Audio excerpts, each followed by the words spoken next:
Imagine standing in a quiet hospital room, fluorescent lights flickering overhead as life-changing events unfold before your very eyes. Outside, people bustle about in hushed urgency, but within these four walls a storm of secrets and betrayal brews. The pregnant wife, pale and trembling, clutches the bed's rail, her faith in the world shattered. Across from her, a woman in designer heels, heartless laughter echoing against sterile tiles. A millionaire stands between them, torn by guilt, greed, and the seismic truth about to surface. Welcome to a tale where money, desire, and deception collide, and where one birth certificate will change everything. Thomas Harrington had always worn success like a well-tailored suit. Born into a modest family in Lansing, Michigan, he climbed the ladder of the tech industry with sheer tenacity. By the time he was 35, he had founded Harrington Innovations, a company that crafted medical software used by major hospitals, including St. Catherine's Memorial Hospital in Chicago. Thomas reveled in his reputation as one of the youngest self-made millionaires in the Midwestern tech scene. He was known for hosting lavish charity galas, driving sleek electric cars, and donating to children's hospitals, acts that masked the ruthless ambition fueling his ascent. His wife, Julia Harrington, née Maxwell, was a quiet force of empathy and intellect. Julia had grown up in a loving home in Springfield, Illinois, where her father, Pastor James Maxwell, taught her the value of compassion. With a master's degree in social work, Julia had dedicated her life to helping underprivileged teens navigate mental health challenges. She was drawn to Thomas's magnetic confidence, while he was entranced by her gentle warmth. Despite their differences, they seemed the perfect complement to each other, forging a powerful alliance of heart and mind. Their wedding was the talk of the year, a fairy tale ceremony at a centuries-old chapel near Lake Michigan, attended by luminaries such as Dr. Robert Patterson of the University of Chicago Medical Center, and philanthropic entrepreneurs like Sharon Blake from New York. Photographs of Julia's classic lace gown graced local newspapers. Behind her serene smile shone a resolute faith in Thomas and the future they would shape together. In the early years, the Harringtons embodied marital harmony.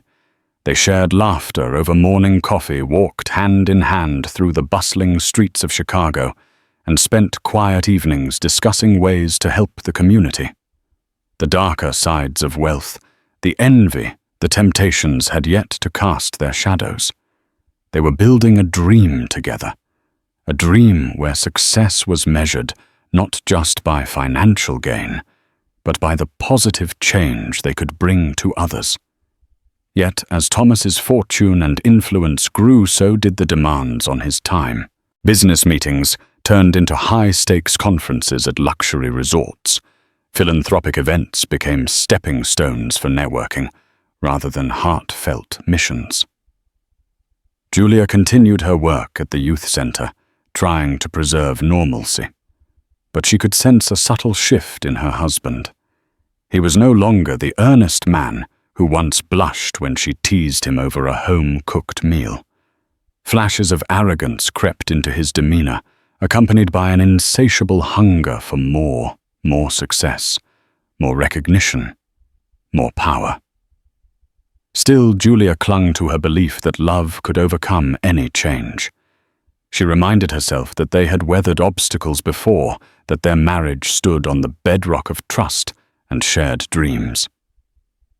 Holding on to faith, she never suspected that while one life was blossoming within her, a more sinister seed of betrayal was being planted by someone else. It was a seed destined to take root in the most unexpected place. A hospital room where everything Julia knew about life, love, and loyalty would be called into question. Julia's pregnancy was a moment of unfiltered joy. She and Thomas had been trying for years, and the news finally arrived on a crisp autumn morning. She'd surprised him with a small baby onesie embroidered with the words, "Daddy's Little Dreamer," leaving Thomas speechless for the first time in his life. For days after, he showered her with genuine affection, flowers at her office, nightly foot rubs, heartfelt whispers of excitement. This, she thought, was the glimmer of the man she'd fallen in love with, returning to her in full. But as the months progressed, the old demands closed in. Thomas's company was developing a groundbreaking medical imaging software which required frequent travel. Meetings in San Francisco bled into negotiations in New York, culminating in a presentation to a partner hospital in London. His calls to Julia became briefer, peppered with mentions of deadlines and demanding investors. When he was in town, Julia noticed the phone that never left his side. The hushed calls he dismissed as client emergencies, the dinner plans he cancelled last minute. Meanwhile, her body changed in ways both wondrous and taxing.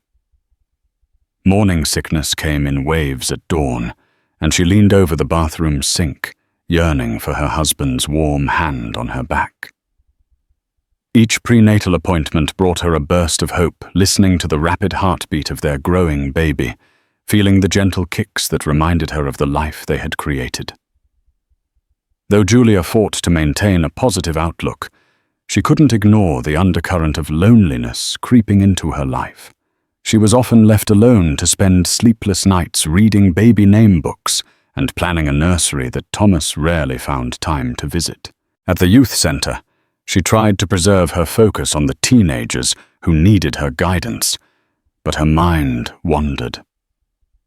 One day, a co-worker, Tamara Williams, asked Julia how she truly felt. Julia blinked away tears and forced a smile, insisting everything was fine. Tamara, who had also experienced a difficult pregnancy, recognized the bravado.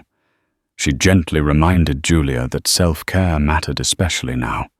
Despite the growing tension, Thomas tried to remain supportive in his own way.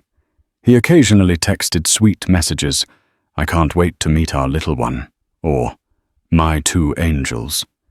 But they felt more like scheduled gestures than spontaneous expressions of love. Julia told herself he was just stressed from the rigors of running a business on the cusp of a major breakthrough. She tried to understand, always rationalizing, always hoping that once the baby arrived, life would settle back into a comfortable rhythm. Yet beneath her reassuring words lay a nagging worry. Sometimes in the quiet hours of early morning, she would watch his sleeping form and recall how a single phone vibration could cause him to tense up. She wondered if there was more to his late-night schedule than meetings and deadlines, a fleeting suspicion, a restless doubt. She pushed it away, reminding herself that trust had always been their pillar. Little did she know that pillar was about to crack under the weight of an unspeakable secret. Cassandra Reed had a presence that turned heads. Tall with auburn hair cascading down a slender frame, she'd been born into a family of social climbers in New York City.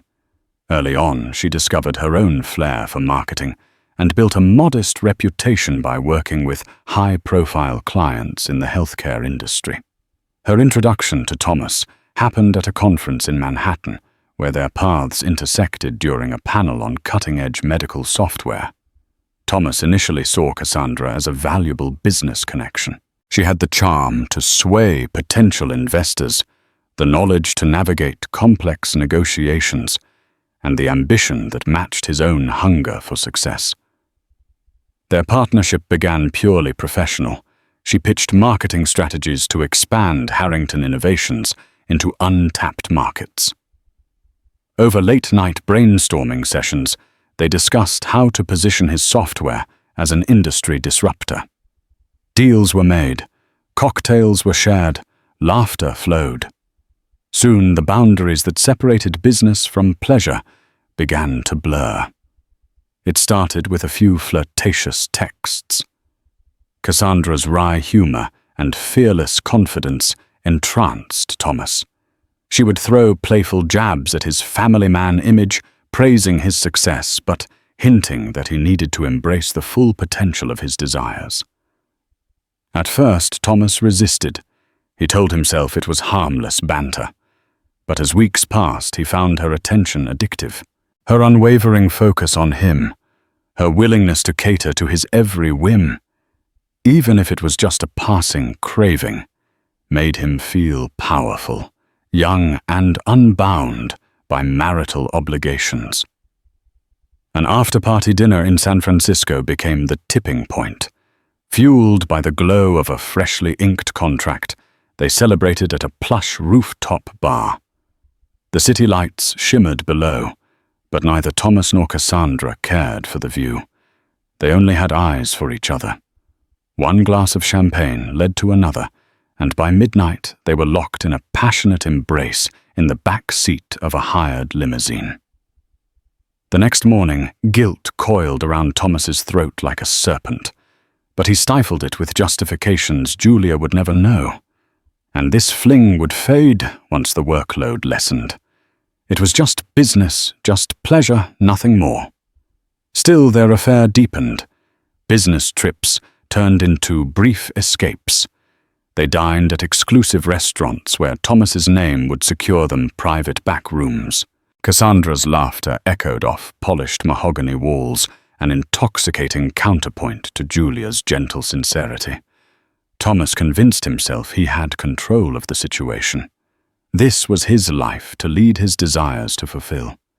If he worked hard enough, he could keep everything under wraps, Julia the baby, and the mistress who now felt indispensable to his professional success. Yet Cassandra's eyes glittered with something more than mere interest. She thrived on the thrill of tampering with another woman's territory, and nursed an obsession with climbing social rungs. If Thomas's wealthy world was the prize, she was a relentless competitor, determined to seize every advantage. Beneath her sweet, seductive exterior, she was counting each step, waiting to make her next move, and that move would shatter more than just a marriage. Julia was never a woman to snoop. She respected personal space and believed trust to be the cornerstone of any marriage.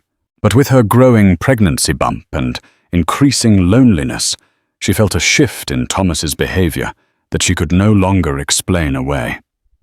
She caught him muting calls from unknown numbers, glimpsed the ghost of a smile on his face whenever he tapped out text messages late at night. Whenever she asked about work, he'd be evasive, offering half answers, and changing the topic with ease. One evening, as she sorted laundry in their penthouse laundry room, she found an unfamiliar perfume clinging to Thomas's dress shirt. The scent was rich and floral, nothing like her light lavender fragrance. Alarmed, she pressed the shirt to her nose. Her gut twisted. She fought to push the dread away, to conjure a plausible explanation. Perhaps he'd brushed past a woman in a crowded elevator, or a colleague had embraced him in greeting. Still, doubt gnawed at her mind. Days later, while tidying up the living room, Julia stumbled upon a business card with Cassandra Reed, marketing consultant, embossed in gold. She didn't recognize the name, though something about the delicate script made her pulse quicken. The next time Thomas mentioned traveling to New York for a critical meeting, she caught a flicker of hesitation in his eyes, as if he were bracing for her questions. Yet Julia found herself unable to confront him directly. Part of her was afraid to confirm the horrifying suspicion that had begun to bloom in her heart. Instead, she sought solace in prayer and in conversations with her father, Pastor James Maxwell. He sensed her unrest through her quiet tone over the phone. Though she withheld the full extent of her fears, he knew enough to worry. He offered gentle advice, communication, patience, and the importance of love. But these words felt like a fragile bandage over a wound that ran deeper with each passing day. Julia was torn between preserving her husband's image and preserving her own sanity. Meanwhile, Thomas wrestled with a different type of guilt. The baby's due date inched closer, and every ultrasound photo Julia showed him tugged at his conscience. He recognized her vulnerability, saw the love in her eyes, but Cassandra's pull proved equally strong. The mistress symbolized not just forbidden desire, but also a level of excitement and professional synergy that he told himself he needed to maintain his edge. On several occasions, he nearly ended the affair, only to falter when Cassandra whispered assurances of unconditional devotion and strategic business tips that promised to bolster his fortune. As the weeks wore on, the space between Thomas and Julia expanded into a chasm. She buried her worries in decorating the nursery painting pastel yellow walls to herald brighter days. He drowned his conflicts in grand business announcements, signing contracts worth millions, convincing himself that this success would somehow justify his duplicity. Neither realized that time was running out and that a reckoning loomed on the horizon. It wasn't just the present swirling with secrets. Thomas carried scars from his own childhood that he'd never fully revealed to Julia. Growing up in Lansing, his parents had divorced when he was a teenager. His father, Richard Harrington, was an entrepreneur with an erratic moral compass, notorious for lavish spending and fleeting romantic conquests. Thomas's mother, Linda, tried to keep the family stable, but her heartbreak eventually led to a breakdown that left young Thomas struggling to create order out of chaos. In his youth, Thomas vowed never to walk in his father's footsteps. He promised to build a life different from the toxic environment he'd escaped. Yet as an adult, with success fueling his ego, he found himself repeating the pattern. He recognized the reflection of his father in the mirror each time he laughed with Cassandra, ignoring the ring on his finger. It unsettled him, stirring a latent fear that he too was doomed to destroy the people he loved. Julia knew fragments of Thomas's past, but not the full extent of the emotional debris he carried. She wondered what made him so fiercely ambitious, so desperate to prove his worth. She credited his drive to a love for innovation and a desire to help others through technology. In truth, Thomas was haunted by a determination to outrun poverty and heartbreak, even if it meant sacrificing his integrity. During one of Cassandra's visits to Chicago, they dined at the Galena Club, an upscale restaurant frequented by the city's elite. Over candlelight, Cassandra probed into Thomas's childhood, curious about the man behind the millionaire facade.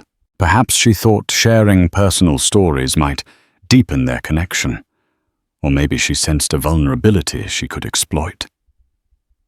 Thomas, after a few drinks, confessed bits of his father's infidelities, the neglect, the pain.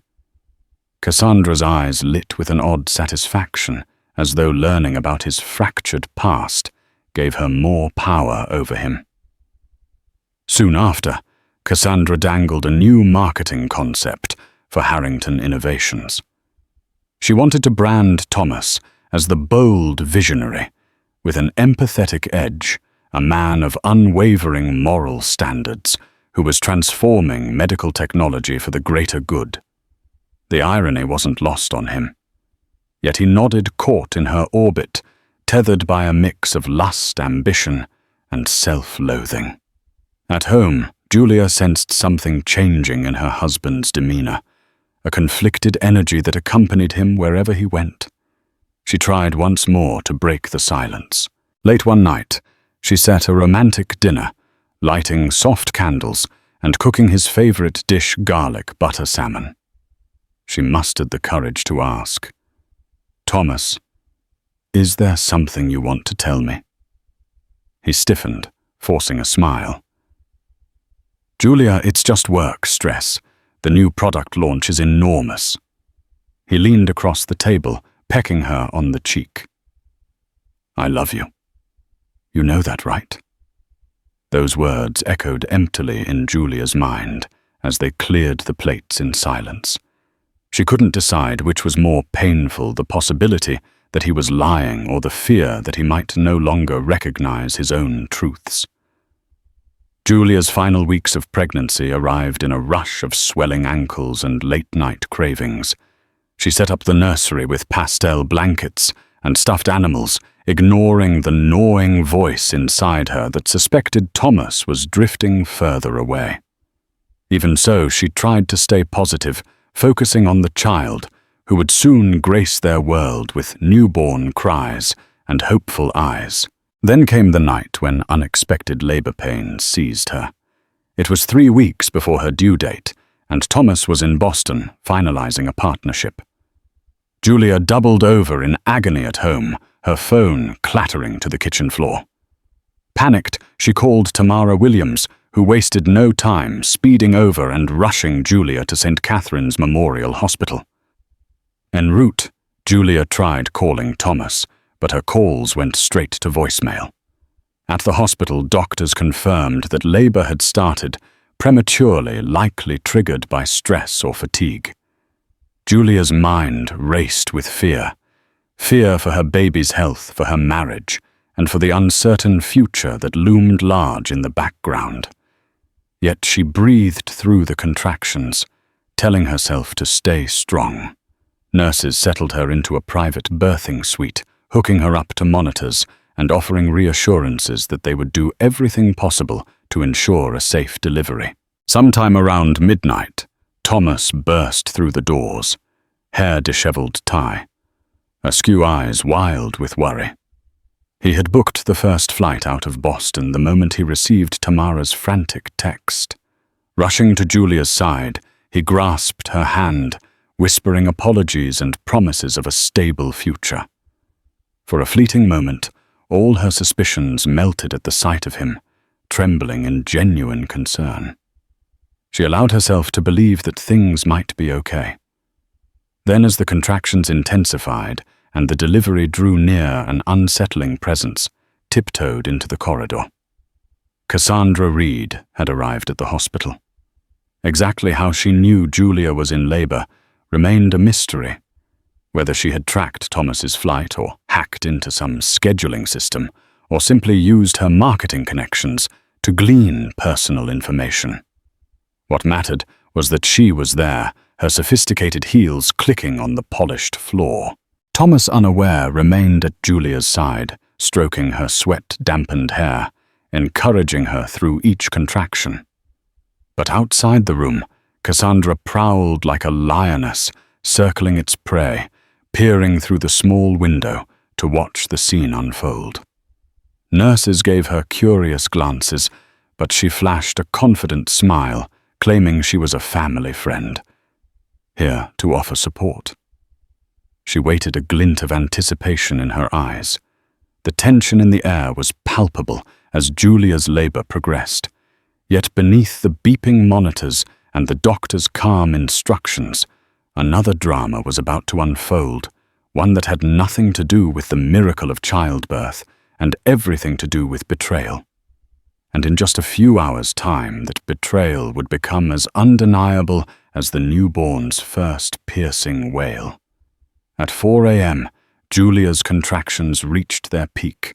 Nurses whisked her into the delivery room, Thomas at her side, heart pounding in unison with the frantic beep of medical equipment. As Julia screamed through a particularly agonizing wave of pain, Thomas whispered through clenched teeth, "You can do this, baby. Stay with me." Julia's eyes brimmed with tears. Part pain, part relief that he was there, part fear that the illusions holding their life together might soon crumble. Meanwhile, Cassandra lingered just beyond the threshold, ears straining to catch every cry, every snippet of conversation that escaped from within. The adrenaline coursing through her veins felt electric. She had gambled everything when she boarded a late-night flight to Chicago, determined to stake her claim in Thomas's world. Watching him support his wife, tears of desperation in his eyes, fueled a strange mix of jealousy and triumph in Cassandra. She believed she knew Thomas in ways Julia never could, that his love for Julia was an artifact of the past, while their relationship was the future. Suddenly, the door burst open, and a nurse rushed out, nearly colliding with Cassandra. The nurse apologized in a hurry, searching for additional supplies. Seizing the moment, Cassandra stepped forward, glancing inside the room. The sight that greeted her was raw and intimate. Julia, drenched in sweat hair, plastered to her face, clutching Thomas's hand in an almost vice-like grip. Thomas's expression was torn between dread and elation. The power of that moment should have been a warning to Cassandra, a reminder of the unbreakable bond forged when two people usher a new life into the world. But Cassandra dismissed the notion. She saw only an opening, a final opportunity to push her advantage. With a smirk, she turned and walked toward the waiting area. She sent a single text to Thomas. "I'm here in case you need me." Then she waited, crossing her legs as she scrolled through her social media feed, radiating confidence. She knew eventually Thomas would see the message, and in that brief instant of shock, his world would tilt on its axis. Back in the delivery room, Julia mustered every bit of strength she had. After what felt like an eternity, the baby was born, a boy with a lusty cry that echoed through the halls. Julia collapsed against the pillows, tears of joy and exhaustion staining her cheeks. Thomas trembled, looking at his son as though witnessing a miracle. He cut the umbilical cord, voice shaking. "We did it, Julia. We have a son." For a few precious minutes, time stood still. Their child, named Michael in honor of Julia's late grandfather, was perfect. The doctor pronounced him healthy, despite arriving a bit early. Thomas gathered Michael into his arms, heart swelling with a love so fierce it nearly obliterated his guilt. Nearly, but not completely, because once he laid Michael in Julia's arms, his phone vibrated. Glancing down, he saw Cassandra's name on the screen. And in that moment, a cold jolt of reality crashed back in. She was here. Julia marveled at the new life cradled in her arms, feeling a profound sense of gratitude wash over her. Her son's tiny fingers curled around her thumb, and for a moment, the world outside that hospital room ceased to exist. But then she noticed Thomas checking his phone, his face clouding with an expression that made her heart drop. She followed his gaze to the door window where a figure disappeared into the hallway. "Thomas," she murmured, voice hoarse from hours of labor. "Who was that?" His breath caught and he struggled to conjure a lie. Instead, he let out a sigh. "It's someone from work," he said. "They followed me here for some urgent updates. I'll handle it." But it was too late. Julia recognized the woman's silhouette, that cascade of auburn hair, the sharp lines of her jaw. She recalled the business card she'd found Cassandra read. Horror and heartbreak flooded her simultaneously as she realized the truth. This was no coincidence, no innocuous business visit. She turned her focus back to her baby, wishing she could shield him from the ugliness that threatened to invade this moment. A nurse walked in and gently guided Michael into a bassinet for routine checks. Julia seized the opportunity to confront Thomas. "Why is she here?" she demanded, voice trembling with fatigue and anger. "Tell me the truth, Thomas. I deserve that much." Thomas looked trapped, a deer in headlights. The panic on his face was answer enough, but Julia waited each second, tightening the knot in her chest. His next words spilled out in fragments. "Julia, I never wanted to hurt you. It was just business at first. Mistakes were made. Julia's lips parted, but no sound emerged. She tried to steady her breathing, recalling the labor pains that had racked her body only an hour ago. Anger rose like bile in her throat, warring with disbelief. She thought of all the nights he'd come home late, reeking of that unfamiliar perfume, the suspicious text messages. Now it all made sense. She felt a nauseating sense of betrayal. Suddenly the door swung open, and Cassandra, emboldened by the tension, sauntered inside. Without waiting for an invitation, she perched on a nearby chair. "So you've finally told her?" she asked, arching an eyebrow at Thomas. Julia clenched the bedsheets in her fists, her face pale eyes shining with tears. Before Thomas could respond, Cassandra turned her gaze to Julia. "I know you're not in a state to talk, but we really do need to figure things out. Thomas and I." Julia's composure shattered. "Get out!" she hissed, voice cracking. "This is my child's first day in this world, and you—" She shot a furious glance at Thomas. "You both dare to bring this ugliness here." For a second, Cassandra looked taken aback, but then she smirked as though enjoying the drama. "I'm not going anywhere," she declared. "Not until we've settled things." That was the moment Julia realized this betrayal ran deeper than she'd feared. The mistress had strolled into the sacred space of motherhood, wearing her defiance like a trophy, and Thomas stood there, cornered by shame and indecision. The fragile peace they had clung to was about to rupture irreparably. The hours that followed were a blur of tears, accusations, and white-hot rage. Nurses attempted to keep the space calm for Julia's sake, urging Thomas to handle the situation outside the room. But Cassandra stood her ground, batting away their requests, with the entitlement she had long honed in her climb to social prestige.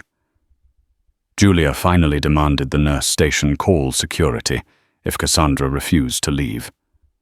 Thomas, torn between preventing a public scene and acknowledging the chaos he'd unleashed, took Cassandra into the hallway.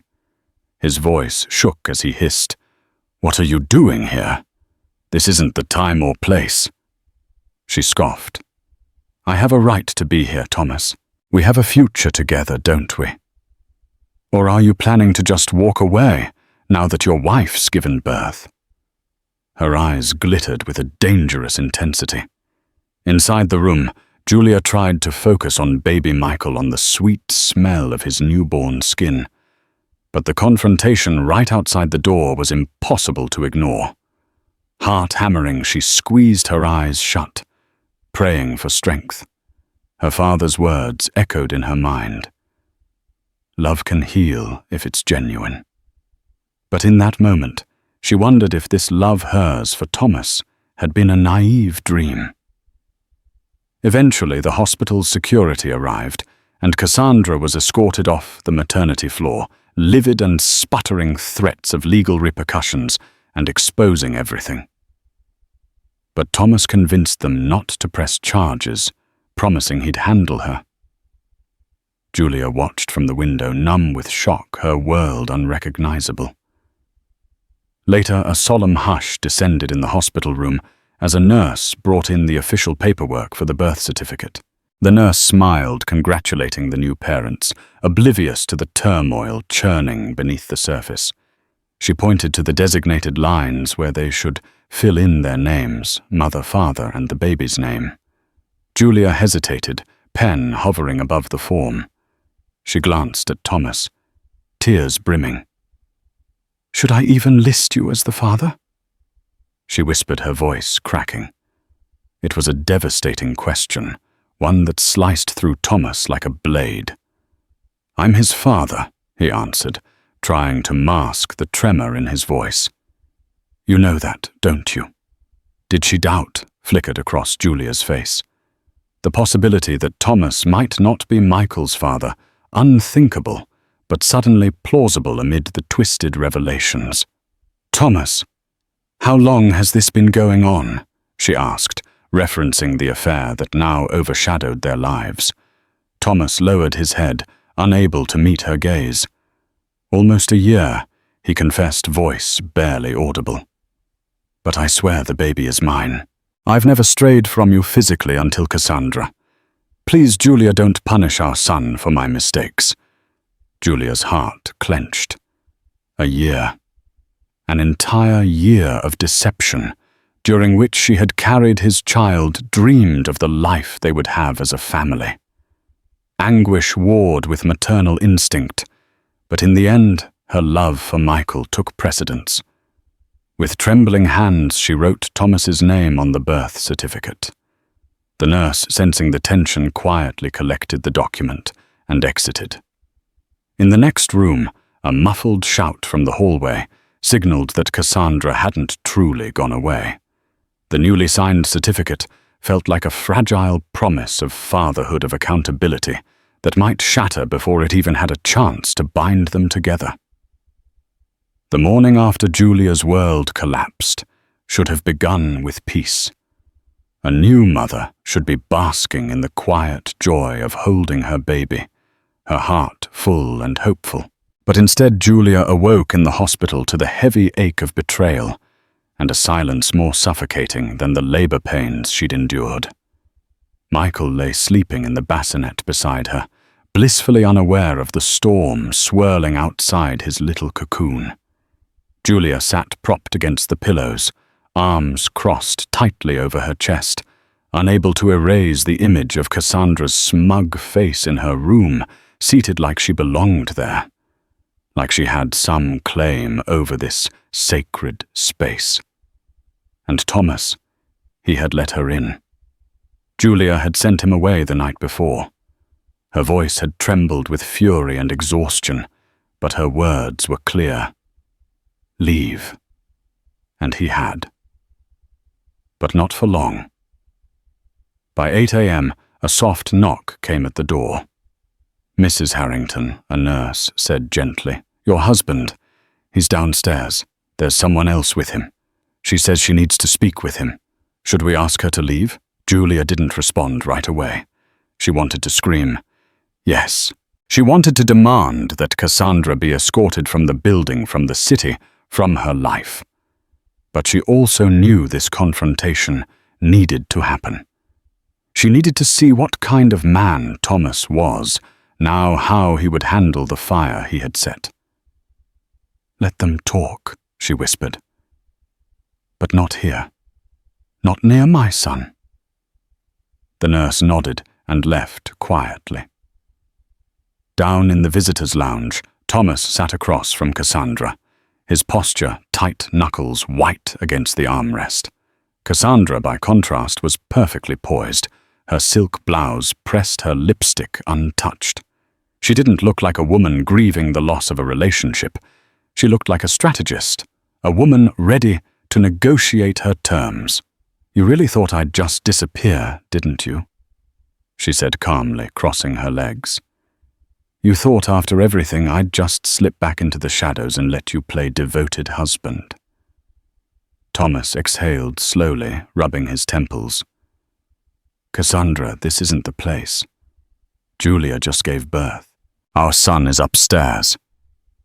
"Your son Cassandra," corrected, eyes gleaming. "Funny how you say that with such confidence when you don't even know if this—" She placed a manicured hand over her stomach. "Is also yours." Thomas swallowed hard. "I told you. We'll get the test done. But I won't make decisions based on threats." Cassandra leaned in, her voice dropping. "Then let me remind you what's at stake. I have photos, messages, screenshots, every moment of our affair documented. If I don't get what I deserve, financial support, a public acknowledgement, access, I promise you, Thomas, you'll be front-page news by Monday morning. Again." Thomas sat back, eyes burning. "What you deserve is consequences. You came to the hospital uninvited. You humiliated my wife. You disrespected my son's first moments of life. You think that earns you a seat at the table, I think I've already earned it, she said, smug. You just haven't accepted it yet. Upstairs, Julia cradled Michael, her emotions simmering beneath her skin. She imagined Thomas's face as he listened to Cassandra's venom. Was he defending her, protecting what little remained of their marriage? Or was he still caught in that gravitational pull Cassandra seemed to wield so effortlessly? After 30 agonizing minutes, Thomas returned, his shoulders sagging with defeat. He stepped inside Julia's hospital room quietly, his gaze dropping to the floor. She's gone, he said softly. For now, Julia replied, but not for good. He nodded, knowing she was right. I told her we'll get the paternity test, he added. I also told her I'm done letting her manipulate me. Julia didn't respond. Her attention remained fixed on Michael, who stirred gently in her arms. Thomas moved closer, stopping at the edge of the bed. I want to fix this, Julia. You can't, she said, her voice calm but final. This isn't a crack you can patch up with good intentions. You brought destruction into our home, into this moment, into him. Thomas swallowed hard. I know. But I want to try. I want to be better for him. For you. Julia looked up, her eyes glassy but fierce. Then start by understanding this you may have shared in his creation, but I'm the one protecting him now. You have a lot to prove, Thomas. Not with words, with choices. He nodded, unable to say more. He knew the road ahead wouldn't be paved with forgiveness. It would be paved with penance. As he left the room, Julia pressed a kiss to Michael's forehead, whispering a quiet prayer. Not for her marriage. Not for Thomas. But for clarity. And for the strength to choose the life she and her son deserved, whether Thomas fit into it or not. Julia had always pictured the first days of motherhood as sacred, cradling her newborn son, in the soft light of mourning her husband by her side, their hearts full of awe and tenderness. But as she sat in the hospital bed, nursing baby Michael under the sterile fluorescent glow, that vision felt like a cruel joke. The real Thomas, the one who stood across the room, pale and silent, had torn it apart. And now she was left with the shrapnel. He had just told her the truth, or at least the part he couldn't hide anymore. Cassandra Reed was pregnant, and there was a strong chance the baby was his. Julia stared at him for what felt like an eternity, her lips parted in disbelief. How could you? She finally whispered, her voice barely audible over Michael's quiet coos. Thomas didn't answer right away. His hands hung at his sides, helpless, empty. I made a mistake, he murmured. A terrible, selfish mistake. Julia laughed, a short, bitter sound that didn't feel like her at all. You don't say. She looked down at the tiny face in her arms. Michael's skin was impossibly soft. His fingers curled into gentle fists. Her baby, her miracle. And yet even in this sacred moment, the past clawed its way in, threatening to poison everything. I gave you everything, Thomas, she said, her eyes still on Michael.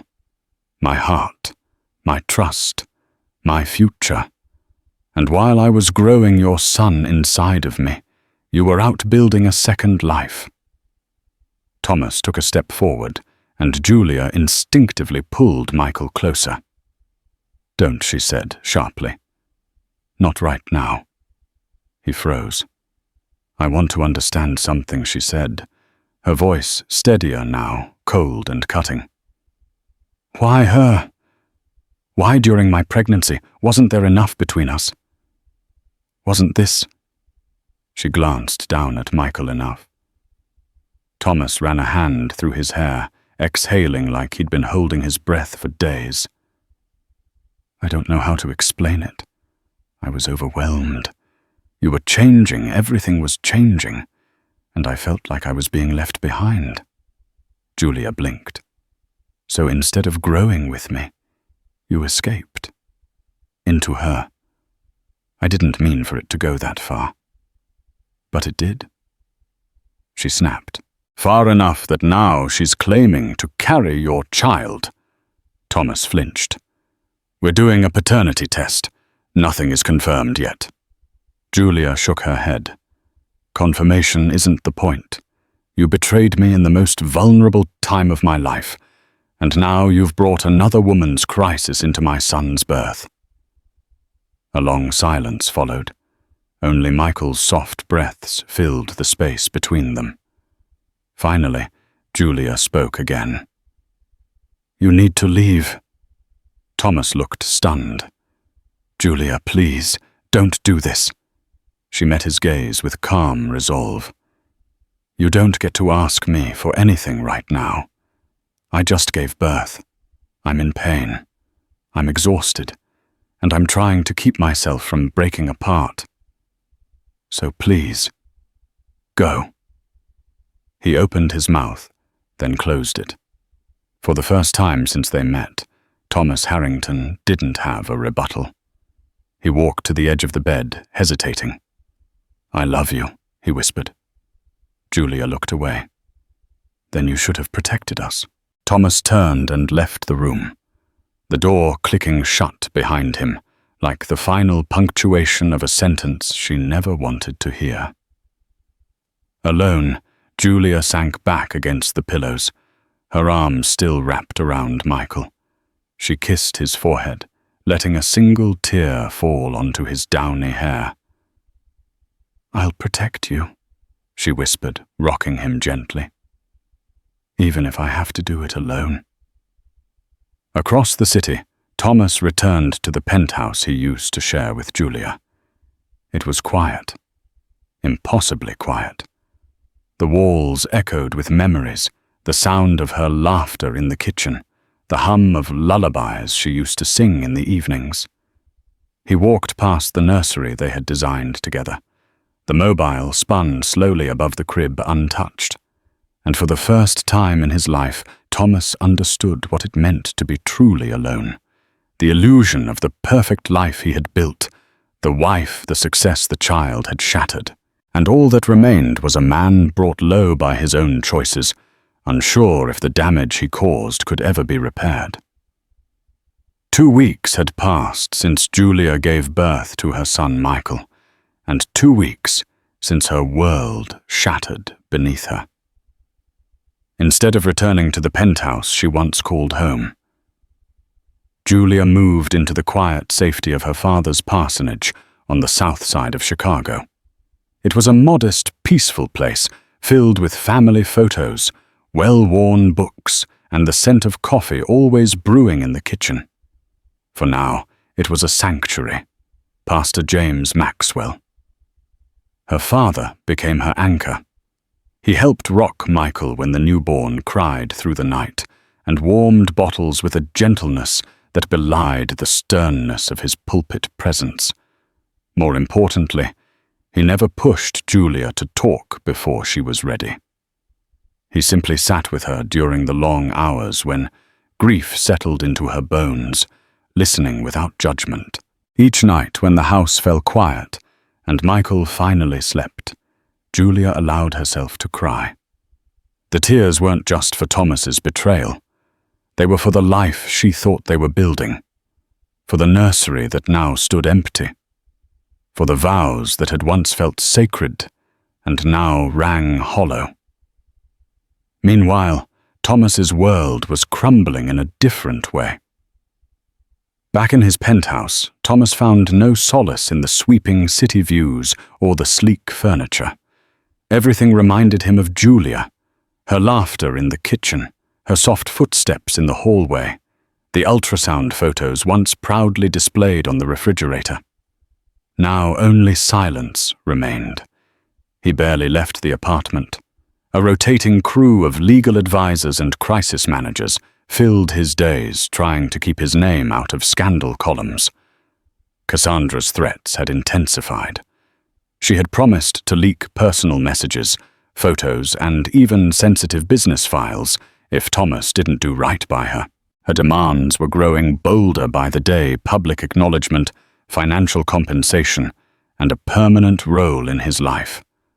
Thomas had no idea if Cassandra's claim about her pregnancy was real, but he couldn't ignore the risk.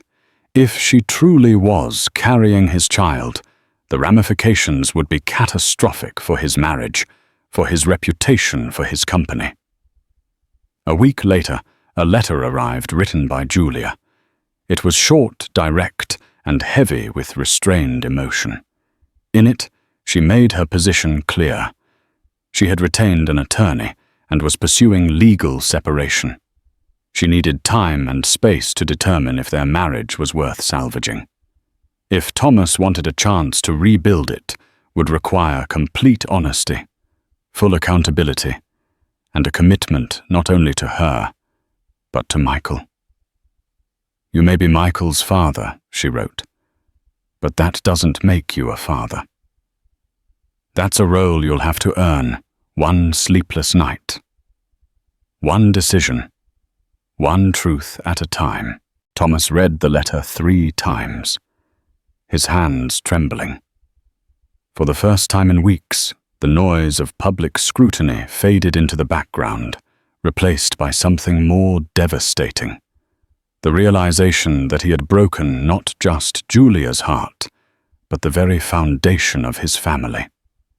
He called Cassandra the next day, his voice cold and firm. "We're doing a paternity test. I don't want promises. I want facts." Cassandra agreed too quickly for Thomas's comfort. A clinic appointment was scheduled for the following week. Both legal teams would be present to oversee the process. The wait would be agonizing but necessary. As the scandal simmered, Julia kept her circle tight. Tamara visited daily to help with Michael bringing over home-cooked meals and quiet support. Julia returned to her faith, reading scripture each morning before sunrise, sometimes with Michael asleep against her chest. She still couldn't understand how everything had gone so wrong so fast. But she was beginning to understand her own strength. The first results from the paternity screening came back 10 days later. Though not conclusive, the initial findings pointed to a high probability that Thomas was in fact the father of Cassandra's child. The final confirmation would take a few more weeks. When Julia received the news, she didn't cry. She didn't rage. She simply folded the report, placed it in her drawer, and sat silently beside Michael's crib. This was her new reality. A reality built on truth, not illusion. She watched her son sleep, his tiny chest rising and falling, and whispered a promise: "You will grow up surrounded by love. And nothing, not betrayal, not lies, will touch your light." Across the city, Thomas stared at the same report with shaking hands. The weight of his double life had finally landed fully on his shoulders. There was no more running, no more rationalizing, only consequences. But for the first time in a long while, he felt something else resolve. Maybe it wasn't too late to rebuild what he'd broken. But if he had any hope of doing so, it would take more than an apology. It would take everything he had left. In the weeks that followed, a fragile calm settled over everyone involved. Julia filed for a legal separation, citing irreconcilable differences. But she withheld the final steps of divorce, clinging to a faint hope that Thomas might redeem himself. Pastor Maxwell supported her, offering counsel rooted in faith, but tempered with the realism that trust once broken is not easily restored. Meanwhile, Tamara Williams, Julia's trusted friend, stepped in to help with Michael so Julia could rest and process her emotional trauma. Thomas poured his energy into damage control both at home and in business.